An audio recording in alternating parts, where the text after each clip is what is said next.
మాట్లాడను, కానీ ఒక్క మాట అయితే చెప్పదలుచుకున్నా. ఈ రాష్ట్రంలో బీజేపీ అధికారంలో ఉంది. బీజేపీ అంటే బాబు, జగన్, పవన్. ఈ రాష్ట్రంలో ప్రతిపక్షం లేదు. ఈ రాష్ట్రంలో ఉన్నది మొత్తం పాలకపక్షమే.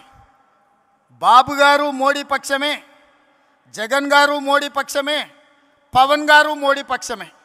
మరి అంతా పాలకపక్షమైనప్పుడు ప్రతిపక్ష పాత్ర ప్రజా సమస్యల మీద మాట్లాడాలి, నిలదీయాలి, కొట్లాడాలి అని అంటే ఒక నాయకులు కావాలి. ఆ నాయకురాలే వైఎస్ షర్మిల. ఈ ఆంధ్రప్రదేశ్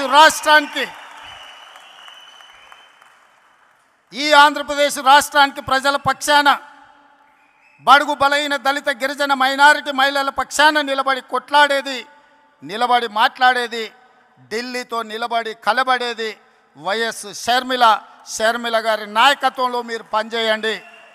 తప్పకుండా 2029లో రాజశేఖర రెడ్డి గారు ఏ విధంగా అయితే 1984లో ప్రస్తావన మొదలుపెట్టి 2004లో 20 సంవత్సరాలు కొట్లాడి ఆనాడు ఉమ్మడి ఆంధ్రప్రదేశ్కు ముఖ్యమంత్రి అయిందో, 2009లో ఈ ప్రస్థానం మొదలుపెట్టి 2029లో ఆంధ్రప్రదేశ్ రాష్ట్రానికి వైఎస్ షర్మిల ముఖ్యమంత్రి అవుతుంది.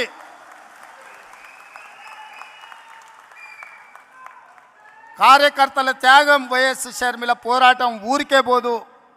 ప్రజలు నిశితంగా గమనిస్తున్నారు.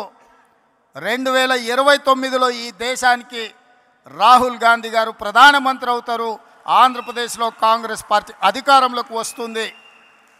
ఇదే వైఎస్ఆర్ చివరి కోరిక. ఈరోజు చాలామంది ఆయన పేరు మీద అన్ని రకాల లబ్ధి పొందినారు. కుటుంబ సభ్యులుగా వారసత్వం రాదు. ఆశయాలను మోసినప్పుడే వారసత్వం వస్తుంది. ఆశయాలను మోసే వాళ్ళనే వారసులుగా ఈరోజు మనం గుర్తించాలి, గౌరవించాలి. వైఎస్ఆర్ ఆశయం ఈ దేశంలో కాంగ్రెస్ బలంగా ఉండాలి, బడుగు బలైన దళిత గిరిజన మైనారిటీ మహిళల్ని ఆదుకోవాలి, హక్కున చేర్చుకోవాలి అనే ఆలోచనతో రాహుల్ గాంధీ గారు ప్రధానమంత్రి కావాలన్నదే వైఎస్ఆర్ గారి ఆలోచన. మరి ఈరోజు ఆంధ్రప్రదేశ్ ప్రజలు నేను అడుగుతున్నా, వైఎస్ఆర్ అభిమానులను నేను అడుగుతున్నా, వైఎస్ఆర్ పేరు మీద రాజకీయ వ్యాపారం చేసేవాళ్ళు ఆయన వారసులా, లేకపోతే నిజంగా వైఎస్ఆర్ గారి ఆశయం కోసం కష్టపడుతూ, ప్రతి ఒక్కరికి తెలుసు, బడికెళ్ళే పిల్లగానికి కూడా తెలుసు ఆంధ్రప్రదేశ్లో కాంగ్రెస్ అంటే గెలుచుడు కష్టం సార్, సర్పంచ్ అయినా అని. సర్పంచ్ గెలవడానికి కష్టమైనా పర్వాలేదు, నేను కష్టపడతా అని ముళ్ళబాట ఎన్నుకున్నది వైఎస్ షర్మిల. కాంగ్రెస్ పార్టీ జెండా మోస్తుంది అని అంటే కేవలం వైఎస్ఆర్ ఆశయాన్ని కొనసాగించడం కోసమే ఈరోజు వైఎస్ షర్మిల బాధ్యత తీసుకున్నారు.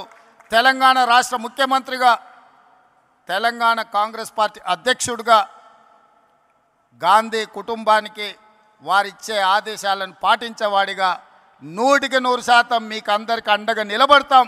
షర్మిల గారికి తోడుగా నిలబడతాం. ఆంధ్రప్రదేశ్లో కాంగ్రెస్ను గెలిపించడానికి, కాంగ్రెస్ పార్టీ కార్యకర్తలను కాపాడుకోవడానికి, ఎలాంటి కార్యాచరణ తీసుకోవడానికైనా మేము సిద్ధంగా ఉన్నాం.